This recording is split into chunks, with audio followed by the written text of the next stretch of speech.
السلام علیکم ورحمۃ اللہ۔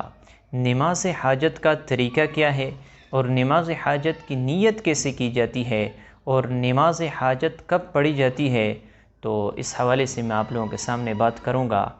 تو یہ یاد رکھنا کہ نماز حاجت کی بہت فوائد ہے۔ اگر آپ پہ کوئی مشکل آئے اور آپ نماز حاجت پڑھ لے تو اس کی وجہ سے اللہ رب العزت آپ کے حاجت کو پورا فرمائیں گے۔ کوئی بھی مشکل ہو، کوئی بھی پریشانی ہو، جب بھی آپ نماز حاجت پڑھیں گے اللہ رب العزت ضرور وہ چیز عطا فرمائیں گے، کیونکہ نماز حاجت یہ اللہ سے ایک مانگنے کا ذریعہ ہے، اللہ سے مانگا جاتا ہے۔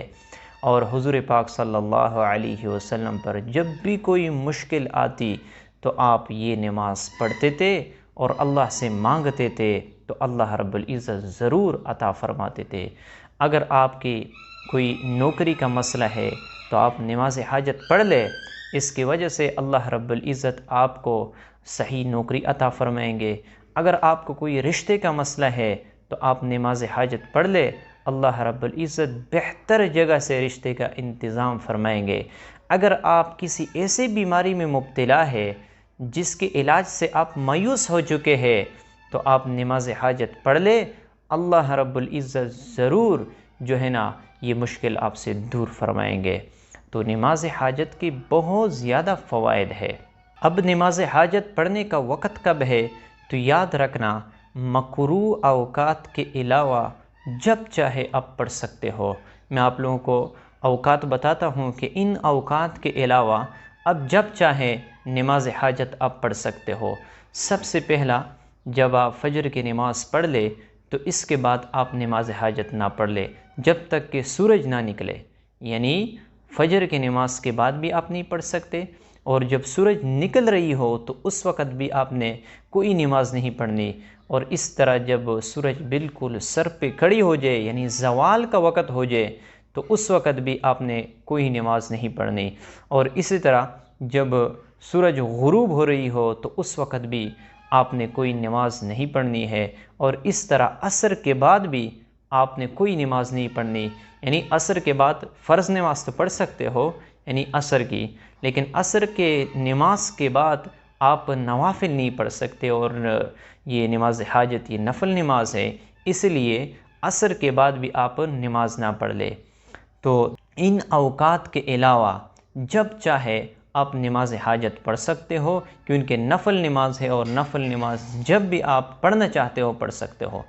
اور حضور پاک صلی اللہ علیہ وسلم فرماتے ہیں کہ جب بھی کسی کو کوئی مشکل ہو، کوئی پریشانی ہو تو وہ اچھی طرح وضو کر لے، فَلْيُحْسِنِ الْوُضُوءَ، اچھی طرح وضو کر لے، پھر اس کے بعد 2 رکعت نفل نماز پڑھ لے یعنی حاجت کی، اور اس کے بعد اللہ پر ثنا پڑھ لے، اللہ کی ثنا بیان کر لے، اور اس کے بعد حضور پاک صلی اللہ علیہ وسلم پر درود بھیجے، اور اس کے بعد پھر یہ دعا آپ پڑھ لے۔ میں آپ لوگوں کے سامنے سناتا ہوں، آپ کے سامنے اسکرین میں دکھائی دے گا۔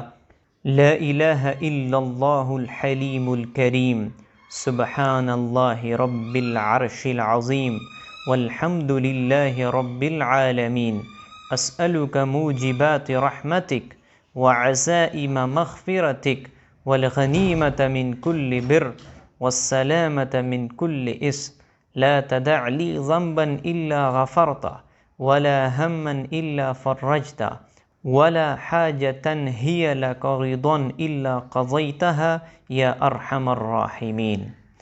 یہ دعا جب آپ پڑھ لے، اس کے بعد اللہ سے دنیا کے معاملے میں یا آخرت کے معاملے میں جو بھی کچھ مانگیں گے اللہ رب العزت ضرور عطا فرمائیں گے۔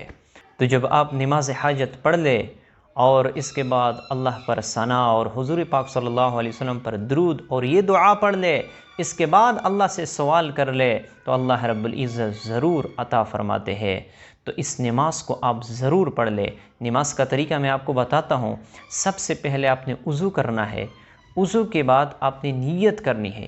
نیت اصل میں دل کے پختہ ارادے کو کہتا ہے، اور اس کے بعد آپ نے نیت اس طرح کرنا ہے کہ میں 2 رکعت نماز حاجت پڑھتا ہوں واسطے اللہ کی، منہ میں رکاب شریف کی طرف اللہ اکبر، اس کے بعد ثنا پڑھنی ہے، اور اس کے بعد اعوذ باللہ بسم اللہ، پھر سورۃ فاتحہ، اور سورۃ فاتحہ کے بعد آپ کوئی بھی سورت ملا سکتے ہو، چاہے آپ قل هو اللہ احد پڑھ لیں یا اس کے علاوہ جو آپ کو یاد ہو آپ پڑھ سکتے ہو۔ اس کے بعد رکوع کر لیں، پھر سمع اللہ لمن حمدہ، پھر اس کے بعد 2 سجدے، اور اس کے بعد دوسری رکعت کے لیے آپ اٹھیں گے۔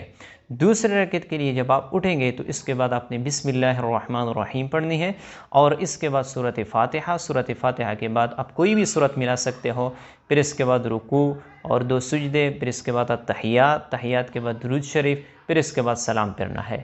پھر آپ کے جو ہے نا نماز حاجت کمپلیٹ ہو چکی ہے، مکمل ہو چکی ہے۔ اس کے بعد آپ اللہ پر ثنا پڑھیں، یعنی اللہ کی ثنا بیان کر لیں، اور اس کے بعد حضور پاک صلی اللہ علیہ وسلم پر درود بھیجیں، اس کے بعد یہ دعا پڑھ لیں۔ دعا کے بعد آپ اللہ سے جو کچھ مانگنا چاہتے ہیں اللہ رب العزت ضرور عطا فرمائیں گے۔ تو یہ نماز حاجت کا طریقہ ہے۔ حضور پاک صلی اللہ علیہ وسلم بھی اس طرح نماز پڑھتے تھے جب اس پر کوئی مشکل آتی تھی، تو یقیناً یہ ہر مشکل کا حل ہے۔ جب بھی آپ پر کوئی مشکل آئے، پریشانی آئے، تو آپ یہ نماز حاجت پڑھ لیں اور اللہ سے مانگے، اللہ رب العزت ضرور عطا فرمائیں گے۔ تو مجھے امید ہے کہ آپ لوگوں کو نماز حاجت کا طریقہ سمجھ میں آ چکا ہوگا۔ مجھے خاص دعا میں یاد رکھنا، اللہ تعالی ہماری مشکلات کو ختم فرمائے۔